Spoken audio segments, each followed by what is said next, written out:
Hello. En Allemagne des années 1940, de nombreux citoyens étaient confrontés à un choix. Suivre l'idéologie de l'État ou s'y opposer. Le choix le plus difficile, c'était pour les gars ordinaires des familles pauvres, qui n'avaient pas accès à l'enseignement supérieur. Cette histoire parle d'un de ces gars. Friedrich souffre de la pauvreté, mais il a la chance de rejoindre les étudiants bien sapés de l'académie Napola. L'idée de la richesse et de la beauté le captive, mais il apprend vite le revers de la médaille brillante. 1942, Friedrich Weimar vit en Allemagne, où travaille comme bricoleur et pratique la boxe. Un jour, des étudiants de l'Académie politique nationale d'élite, Napoli, viennent au gymnase. Friedrich se bat contre l'un d'eux et assomme presque son adversaire qui avait perdu l'équilibre. Mais juste avant le coup final, il se fait frapper lui-même à la tête. Heinrich Vogler, professeur à l'Académie, l'invite aux examens d'entrée et promet de l'aider. Tout le monde, sauf l'entraîneur, est heureux pour lui. Das ist die Elite. Wirklich? Klar, dann nehmen sie nur die allerbesten. À Napola, la santé de Friedrich et son apparence nordique sont louées. Il a de bonnes chances d'y entrer, mais son père est farouchement opposé à l'idéologiste fasciste. Quand le fils proteste, il reçoit même une gifle au visage. Machst es, weil ich es dir sage. Mit diesen Leuten haben wir nichts zu schaffen, hast du mich verstanden? Mais Friedrich rêve quand même de devenir un soldat d'élite. Il n'aurait plus besoin de l'argent que la famille d'un ouvrier d'usine n'a jamais eu. Il raconte à son jeune frère à quel point la salle de sport et les douches étaient bonnes à l'académie. Alors qu'à la maison, toute la famille prend un bain dans la même eau. Et Friedrich ne voit aucune raison de prendre un bain après son père. Son père donne à Friedrich une invitation à étudier en tant qu'apprenti afin qu'à partir du mois prochain, il puisse aussi commencer à travailler à l'usine. Mais sa tentative d'empêcher son fils de retourner à Napola échoue. Friedrich fait ses adieux à son frère et il s'enfuit de chez lui la nuit. Dans la matinée, ses parents trouvent une lettre disant que le garçon a falsifié la signature de son père, ce qui est nécessaire pour l'admission. Cette lettre dit aussi que s'il essaie de reprendre son fils, Friedrich dénoncera son père pour ses opinions antifascistes. L'homme casse le vélo de Friedrich enragé. Le garçon fait du stop jusqu'au château d'Allenstein, où il étudiera. Il voit les familles les plus riches du pays dire au revoir à leurs enfants, qui seront bientôt ses camarades de classe. Vogler rencontre le garçon et Friedrich révèle immédiatement qu'il a falsifié la signature de son père. L'enseignant ne s'en soucie pas du tout et il présente le garçon à Christoph Schneider, son colocataire. Christoph explique aux nouveaux venus où sont les uniformes et comment garder le placard en ordre. Friedrich se change dans ses nouveaux vêtements de haute qualité dont il est très heureux. Pas longtemps après, le directeur fait un discours de bienvenue. Ob Bauern oder Fabrikantensohn, in dieser Schule seid ihr alle gleich. Friedrich est content de ce qu'il entend, et il accepte toutes les règles et les rituels avec un sourire sur son visage. Après la réunion, Christoph le présente au reste de ses colocataires. Wilhelm, alias Effé, Chaden et Siggy. Il semble être gentil avec le garçon, et il commence à partager les tenants et les aboutissants de la vie de l'académie. Christoph vend des photos de ses belles-sœurs, et Wilhelm n'a été inscrit que parce que son père fournit de la nourriture à l'académie. Puis Jauer, un étudiant senior, fait irruption dans la pièce avec une inspection. Il traite Friedrich avec préjugés et il lui ordonne de faire 20 pompes parce que ses vêtements ne sont pas parfaitement pliés dans son placard. Vogler le remarque et il protège le garçon. Jauer obéit à l'aîné, gardant rancune. Friedrich n'arrive pas à dormir la nuit. Il voit que le lit à côté de lui est vide et il demande à Christoph pourquoi c'est le cas. Christoph lui avertit qu'il est strictement interdit de parler pendant l'heure du coucher.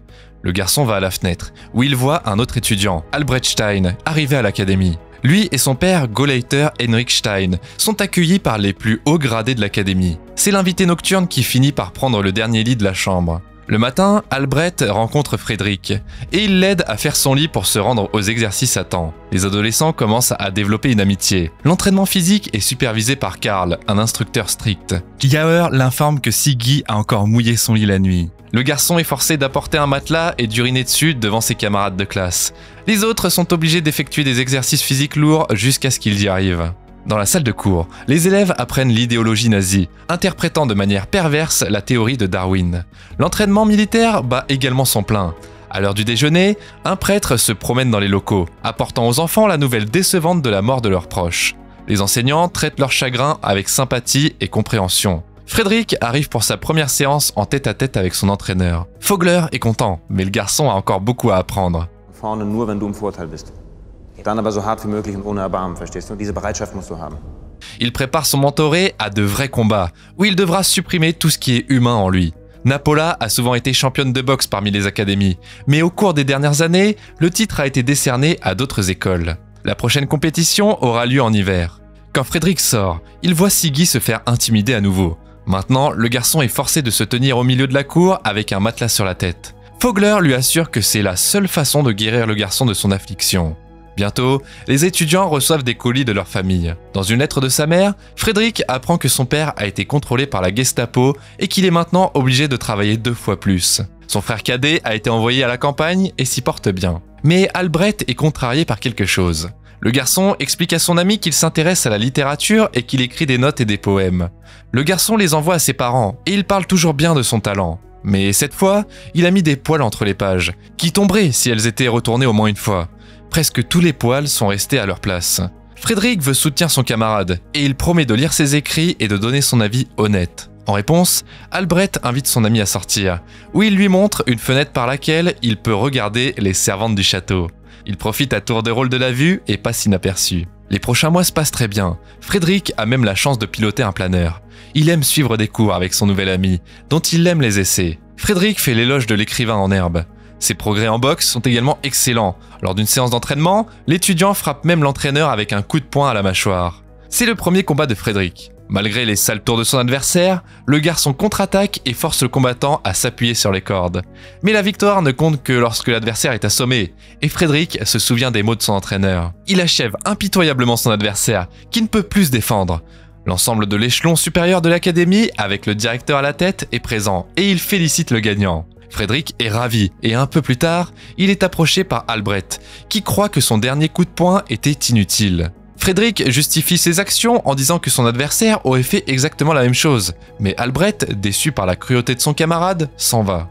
Le temps passe, et Siggy mouille à nouveau son lit la nuit. Yaër menace encore de le balancer, mais il est prêt à garder le silence s'il reçoit un pot de vin. La somme s'avère être trop pour un gars d'une famille pauvre. Le même jour, la classe organise un cours pratique de lancer de grenades. Tout le monde possède une véritable arme explosive. Albrecht, qui rêve d'être un écrivain plutôt qu'un soldat, parvient à peine à lancer la grenade. L'élève est choqué et laisse tomber la grenade par terre. L'instructeur Karl sort de la tranchée, laissant ses élèves pour mourir, et Siggy se jette sur la grenade. L'explosion ne lui laisse aucune chance de survivre. Pour avoir sauvé 20 de ses camarades, Siegfried reçoit à titre posthume une médaille et est enterré avec les honneurs. Le père d'Albrecht, qui vient visiter l'académie pour une occasion si spéciale, vient sur scène. Können wir in dieser Stunde nicht gebrauchen. Jetzt brauchen wir Jungs, die handeln. Jeder von euch dort unten. Le lendemain, l'instructeur Karl montre des techniques de saut en hauteur et il souligne l'importance de muscles abdominaux forts. Le professeur veut prouver qu'il a lui-même des abdominaux durs et il demande au boxeur Frédéric de tester sa force. Le garçon hésite, puis il rassemble ensuite toute sa colère contre l'entraîneur lâche et cruel en un point avant de le frapper, faisant plier l'homme en deux. Albrecht apprécie ce courage et il invite plus tard Frédéric à la succession familiale pour l'anniversaire de son père. Ils sont emmenés au manoir chic en voiture. Frédéric n'a jamais vu une telle richesse, mais Albrecht note qu'une grande partie a été laissée par les propriétaires précédents. Les parents négligent leur fils et le traitent très froidement. Ist ja immer dünner. Treibst auch genug Sport. Doch, natürlich. Albrecht essaie de réciter le poème qu'il a écrit à son père, mais le Gauleiter ivre ne le laisse pas parler. Il a honte de son fils, qu'il ne considère pas assez viril. Les invités veulent l'humilier encore plus, et ils emmènent Frédéric et Albrecht au sous-sol pour un match de boxe. Le garçon résiste, mais ça ne dérange pas les hommes ivres. Blessé, Albrecht s'énerve et essaie de se faire mieux paraître aux yeux de son père, commençant à lancer de vrais coups. Friedrich ne fait qu'esquiver, mais Albrecht lui demande de vraiment se battre, et le moment d'après, le garçon est par terre. Le groupe dirigé par le père embrasse Frédéric et fait boire de l'alcool à l'adolescent. Albrecht, déçu, se retire dans sa chambre. Le matin, il a une profonde rancune contre son ami, et il ne lui parle pas quand ils arrivent à l'académie. L'hiver arrive, et la classe la plus âgée de l'académie est envoyée à la guerre pour aider l'armée de l'air allemande. Yaër quitte également les murs du château, comme membre de l'escadron. Une nuit, les étudiants sont emmenés à un briefing d'urgence. Le Gauleiter les informe personnellement que plusieurs prisonniers de guerre soviétiques se sont échappés, après avoir volé des armes et tué des gardes. Les fugitifs se cachent dans les bois à proximité, et les étudiants sont invités à les aider à les attraper. Les adolescents reçoivent des armes de combat et sont emmenés dans le bosquet. Bientôt, les squads d'amis rencontrent un groupe d'hommes en fuite. Les cadets ouvrent le feu pour tuer, mais leurs victimes se révèlent n'être rien de plus que des adolescents désarmés, dont beaucoup sont encore plus jeunes qu'eux. Albrecht sort des bandages et tente de sauver un enfant blessé. Frédéric est choqué par la vue du garçon mourant, qui demande de l'aide. Le Gauleiter apparaît sur place, et il ordonne à Albrecht de s'éloigner de l'adolescent qui saigne. L'homme termine le prisonnier avec un coup de feu, malgré les protestations de son fils. Il réprimande sévèrement le garçon pour avoir désobéi, et il lui ordonne de poursuivre l'opération. Albrecht ne peut pas se remettre du choc, et il vomit. Ich soll mich zusammenreißen? Wisst ihr eigentlich, was wir gerade getan haben? Il s'enfuit car il ne veut pas faire les choses horribles qu'il est obligé de faire. Frédéric se fait harceler par un camarade de classe qui veut entendre les détails de la bataille. Le garçon le repousse grossièrement car il ne veut pas se vanter des meurtres. Vogler les éloigne et il les emmène tous les deux dans un camion. Alors qu'ils s'éloignent, Frédéric voit plus de prisonniers capturés se faire tirer dessus. À leur arrivée, Vogler escorte les étudiants dans leur cellule, où ils purgeront leur peine pendant les 24 prochaines heures. Le lendemain, les élèves doivent écrire un essai sur le rôle de l'hiver dans la littérature allemande.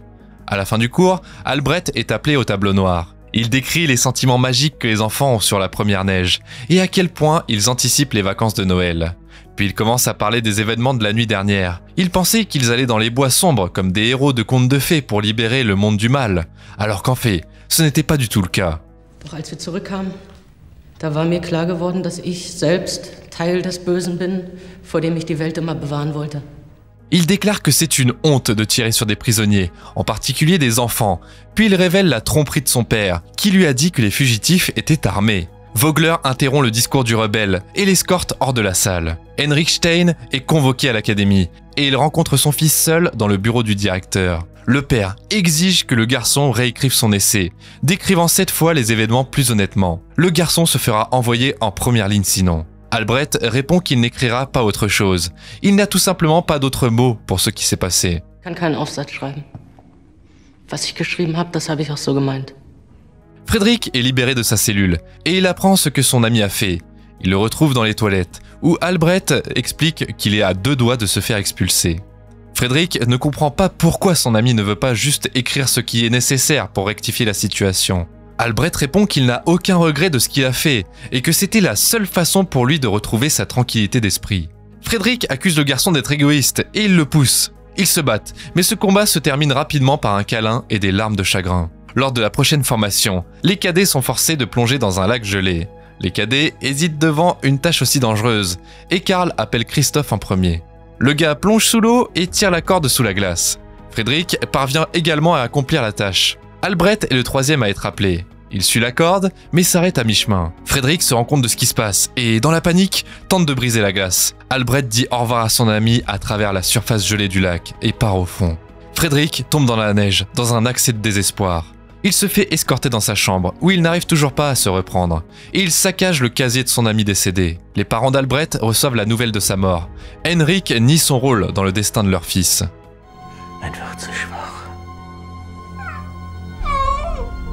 Plus tard, Frédéric écrit un avis de décès pour Albrecht, et il demande au directeur de la publier dans le journal de l'école. Mais l'homme refuse catégoriquement. Selon lui, seuls les héros qui sont morts pour la cause de la nation sont dignes de cela, pas les gens qui se tuent. Il menace Frédéric d'une enquête sur son implication dans ce qui s'est passé, car Albrecht a radicalement changé depuis qu'il a rencontré son colocataire. Mais il fermera l'œil si Frédéric gagne l'or pour l'académie dans un tournoi de boxe. Les jours des combats approchent, et Vogler voit que l'attitude de l'étudiant est encore très faible. Friedrich, es ist furchtbar, was da im Wald passiert ist. Und auch der Tod von Albrecht ist für uns alle ein großer Verlust. Son adversaire s'avère être le même garçon, après le combat avec lequel Frédéric a été remarqué par Vogler et invité à l'académie. Frédéric monte sur le ring, mais il rate des coups puissants, puis se coince dans le coin. Il lance sa contre-attaque de marque, et il prend son adversaire au dépourvu.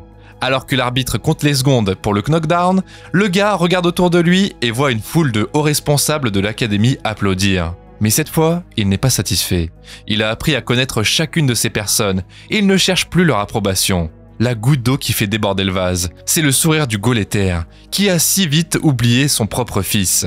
Pendant ce temps-là, son adversaire parvient à se lever du sol, et Frédéric baisse les bras, s'exposant à ses coups. Il laisse son adversaire l'assommer pour laver un sourire satisfait des visages des scélérats. Le lendemain, le directeur de la Napola convoque le malheureux boxeur dans sa chambre et le force à enlever tous ses uniformes, y compris ses sous-vêtements. Frédéric prend ses affaires et une photo d'Albrecht dans sa chambre. Le garçon se fait expulser du château dans son short d'été, le même qu'il portait lorsqu'il a été admis ici 6 mois plus tôt. Il est renvoyé chez lui le long de la route d'hiver. En 1945, il y avait une quarantaine d'académies de ce type dans toute l'Allemagne. Environ 15 000 étudiants y ont étudié. Quand il était déjà évident que la guerre était perdue, tous les cadets ont été envoyés en première ligne pour la bataille finale. Un élève sur 2 est mort. Comme toujours, tu trouveras le titre du film dans la description de la vidéo. En attendant, tu peux nous dire dans les commentaires ce que tu aurais fait à la place de Frédéric. Et si tu penses que tu aurais été en mesure de faire le bon choix. N'oublie pas de t'abonner à la chaîne et de liker cette vidéo aussi pour qu'on puisse te raconter encore plein d'autres histoires.